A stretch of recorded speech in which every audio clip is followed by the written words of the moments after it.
کہیں پہ بھی یہ نہیں بتا سکے جناب کہ یہ جو مخصوص نشستیں ہیں یہ اضافی طور پر کس آئین کی بنیاد پر، قانون کی کس شق کی بنیاد پر، کن عدالتی نظائر کی بنیاد پر، اور وکلا کے جو آرگومنٹ ہیں ان کو دیکھتے ہوئے کس نتیجے پر یہ پہنچے ہیں، کون سی پریپوزیشن ڈرا کر کے انہوں نے یہ مخصوص نشستیں جو ہیں یہ براہ راست سیاسی جماعت حکمران اتحاد کو اضافی طور پر بانٹ دی ہیں۔ ان ججز نے کہیں پر بھی ایک فقرہ، ایک لائن میں اس بات کی ریزننگ نہیں دی۔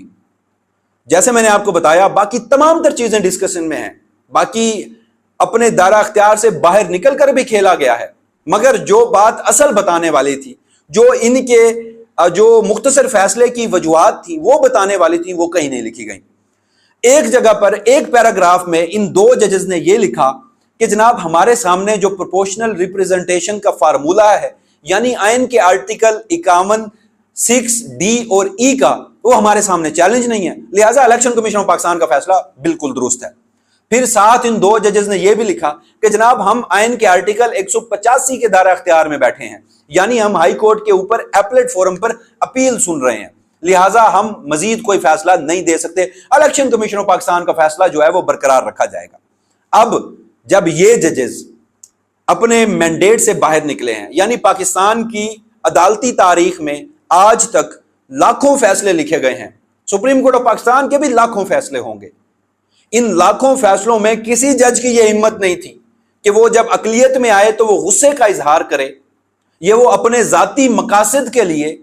جو اکثریتی ججز ہیں ان کے فیصلے کو غیر آئینی قرار دے کر کنسرنڈ جو اتھارٹیز ہیں جنہیں اکثریتی حکم نامہ ملا ہے، جنہوں نے عمل درآمد کرنا ہے، ان کو یہ ترغیب دیں کہ آپ اس فیصلے کو نہ مانیں۔ اور کبھی 75 سالہ عدالتی تاریخ میں یہ نہیں کہا گیا کہ جی اکثریتی تفصیلی فیصلہ کب جاری ہوگا۔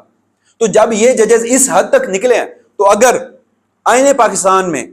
قانون کی کسی شق کے مطابق، کسی عدالتی نظائر کے مطابق، کسی وکیل کے دلائل کو اپناتے ہوئے یہ ججز یہ کیوں نہ بتا سکے کہ یہ مخصوص نشستیں حکمران جماعت کو اضافی طور پر یہاں پر اس قانون، آئین اور ضابطے کے تحت مل رہی ہیں،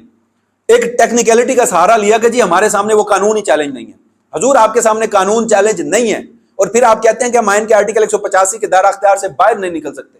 تو آپ پھر اس بینچ میں بیٹھے کیوں تھے؟ آپ ریکیوز کر دیتے، کیونکہ جب آئین کے آرٹیکل 185 کے تحت اپیل کا جو حق تھا وہ تو 3 ججز سن رہے تھے بیٹھ کر، جسٹس منصور علی شاہ، جسٹس محمد علی مظہر اور جسٹس اطہر من اللہ، ان تینوں نے اس کیس کو سنا پرائمری سٹیج پر، لیکن جب آئین کی تشریح کا معاملہ آیا، آئین کے آرٹیکل 51 6D اور E کی تشریح کا معاملہ آیا جو کہ براہ راست پروپورشنل ریپریزنٹیشن یعنی متناسب نمائندگی، یعنی اس اصول، اس فارمولے کا ذکر تھا، اس کی تشریح تھی جس کے تحت یہ مخصوص نشستیں بانٹی جاتی ہیں، یہ مخصوص نشستیں الاٹ کی جاتی ہیں سیاسی جماعتوں کو، تو اس وجہ سے یہ فل کورٹ بنا تھا۔ اور اگر آپ نے 185 کے دائرہ اختیار سے باہر بھی نہیں نکلنا تھا، آپ نے آئینی تشریح بھی نہیں کرنی تھی، آپ نے پروپورشنل ریپریزنٹیشن بھی نہیں دیکھنی تھی، تو آپ اس فل کورٹ میں بیٹھے کیوں؟ آپ ریکیوز کر دیتے، کیونکہ فل کورٹ کے بیٹھنے کا مقصد ہی آئینی تشریح تھا۔ جب 3 رکنی ججز کمیٹی کے سامنے یہ معاملہ بھیجا گیا، 3 رکنی ججز کمیٹی نے یہ طے کیا کہ یہ آئینی تشریح کا کیس ہے، یہ آئین کی انٹرپریٹیشن کا کیس ہے، پریکٹس اینڈ پروسیجر ایکٹ کے تحت فل کورٹ بنا رہے ہیں، تو آپ اس میں بیٹھ گئے، اور آخر میں جب آپ کو نہ تو کوئی قانونی، نہ آئینی، نہ ضابطے کا، نہ کسی عدالتی نظائر کا، اور نہ ہی کسی وکلا کے دلائل سے یہ چیز ثابت کرنے کو ملی کہ یہ مخصوص نشستیں حکمران جماعت کو اضافی طور پر دی جا سکتی ہیں، تو پھر آپ نے ٹیکنیکلٹی کا سہارا لیتے ہوئے کہا کہ جناب او کیونکہ یہ ہمارے سامنے چیلنج نہیں تھا لہٰذا ہم اس کے اوپر کوئی ریزننگ نہیں دیتے۔ تو ان ججز نے حکمران جماعتوں کو یہ اضافی نشستیں دینے کے فیصلے کی کوئی تفصیلی وجوہات نہیں لکھی، کیونکہ کوئی تفصیلی وجوہات نہیں تھی۔ تو جب ان ججز کے پاس کوئی تفصیلی وجوہات نہیں تھی تو اس کا مطلب ہے کہ 8 ججز کا اکثریتی فیصلہ بالکل درست ہے، اور اب وہ اپنے تفصیلی فیصلے میں اس بات کا بتائیں گے بھی صحیح کہ انہوں نے آئین کے کس اصول کے تحت، قانون کے کس اصول کے تحت اور کون سے دائرہ اختیار کو استعمال کرتے ہوئے ان تفصیلی وجوہات کی بنیاد پر یہ مخصوص نشستیں پاکستان تحریک انصاف کو دی۔ اور دوسرا، یہی وہ نقطہ تھا، یہی وہ مدعا تھا جس کے اوپر میں نے آپ کو بتایا کہ جو بیانیہ ہے وہ تباہ ہو چکا ہے۔ پچھلے 22 روز سے ایک ہی بیانیہ بنایا جا رہا تھا، آئین کو ری رائٹ کیا گیا، آئین کو ری رائٹ کیا گیا۔ ججز نے بھی یہاں پر کہا کہ یہاں پر آئین کو ری رائٹ کیا گیا، ایک نئی شک متعارف کروائی گئی، لیکن بتایا نہیں گیا کہ ہمارا جو فیصلہ ہے، جو ہم نے دیا ہے کہ یہ مخصوص نشستیں پی ایم ایل این کو، پیپلز پارٹی کو، جمعیت علماء اسلام کو، ایم کیو ایم کو، اے این پی کو اضافی صورت میں جو دی ہیں، عمران خان کا مینڈیٹ ہے، وہ ہم کس اصول اور ضابطے کے تحت ان لوگوں کو دے رہے ہیں؟ کہیں نہیں بتایا گیا۔ اور تیسری اور آخری بات کہ جیسے میں نے آپ کو بتایا کہ ابھی تفصیلی فیصلہ جاری نہیں ہوا اکثریتی، اس سے پہلے تمام کارڈ شو کر دیے۔ سب سے پہلے کیا کیا گیا؟ سب سے پہلے نظر ثانی کی درخواست دائر کر دی گئی تفصیلی فیصلہ آنے سے پہلے۔ تفصیلی فیصلہ آنے سے پہلے نظر ثانی لگانے کے لیے کوششیں کی جانے لگی۔ تفصیلی فیصلہ آنے سے پہلے ان ججز نے اپنی رائے بھی دے دی۔ کیا یہ اچھا ہوتا؟ ضابطے اصول کے مطابق چلتے، تفصیلی فیصلہ جاری ہوتا، وہ تفصیلی فیصلہ آپ کے سامنے رکھا جاتا کہ ججز نے ان وجوہات کی بنیاد پر یہ نشست پاکستان تحریک انصاف کو دیے اور اس بنیاد پر آپ اپنی اقلیتی رائے ڈیولپ کرتے، لیکن یہ بھی کارڈ پہلے کھیلا گیا اور اب ان کے پاس کوئی کارڈ نہیں بچا۔ ایک کارڈ بچا، وہ بھی کہ کل کے روز پارلیمان میں قانون سازی ہونے جا رہی ہے، الیکشن ایکٹ ترمیمی بل، اس پہ میں نے پوری ویڈیو کر چکا ہوں کہ وہ الیکشن ایکٹ ترمیمی بل قومی اسمبلی پاس بھی کر لے تو اس کا سپریم کورٹ آف پاکستان کے 8 اکثریتی ججز کے فیصلے پر کوئی فرق، کوئی اثر نہیں پڑتا، اور یہی بات تفصیلی فیصلے میں بھی بتا دے گی یہ 8 رکنی ججز کی جو اکثریت ہے۔ اب وہ آخری کارڈ بھی کھیل لیا گیا۔ اب آخری جو سب سے اہم چیز ہے وہ بال ہے، وہ 8 ججز کے کورٹ میں ہے۔ ان قریب سپریم کورٹ آف پاکستان کا تفصیلی فیصلہ جاری ہونے والا ہے، کیونکہ میں نے آپ کو بتایا تھا، گزشتہ ویڈیو بھی کر چکا ہوں کہ جو الیکشن کمیشن آف پاکستان نے وضاحت مانگنے کے لیے سپریم کورٹ آف پاکستان سے رجوع کیا تھا، ججز کے چیمبر سے رجوع کیا تھا، تو اس رجوع کے تناظر میں جو ججز کی اکثریت ہے، بالخصوص جسٹس منصور علی شاہ ہیں، وہ فوکس یہ کر رہے ہیں، ذرائع کا یہ بتانا ہے کہ بجائے الیکشن کمیشن کو کوئی وضاحت دینے کے تفصیلی اکثریتی فیصلہ جاری کر دیا جائے۔ اور اس تفصیلی اکثریتی فیصلے میں نے آپ کو یہ بھی بتایا تھا، دوبارہ بتاتا چلوں کہ ہمارے ذرائع کے مطابق بہت سی نئی چیزیں ہوں گی۔ جتنے سوال الیکشن کمیشن پوچھ رہا ہے، وفاقی حکومت سوالات اٹھا رہی ہے، ان 2 ججز نے اپنی باؤنڈری سے باہر نکل کر جو غیر آئینی آبزرویشنز دے دی ہیں، اور اس کے ساتھ ساتھ الیکشن ایکٹ ترمیمی بل بھی پاس ہو رہا ہے، ان سب کا بڑا ہی تسلی بخش جواب جو ہے وہ تفصیلی فیصلے کی صورت میں آنے جا رہا ہے، اور جب یہ فیصلہ آئے گا تو ہر صورت اس پر عمل درآمد بھی کیا جائے گا۔ اس حوالے سے جو بھی فردر ڈیولپمنٹ ہوگی، وسیم ملک اپنی اسی پلیٹ فارم سے آپ کو آگاہ رکھے گا۔ تب تک کے لیے مجھے دیجیے گا اجازت، اللہ نگہبان۔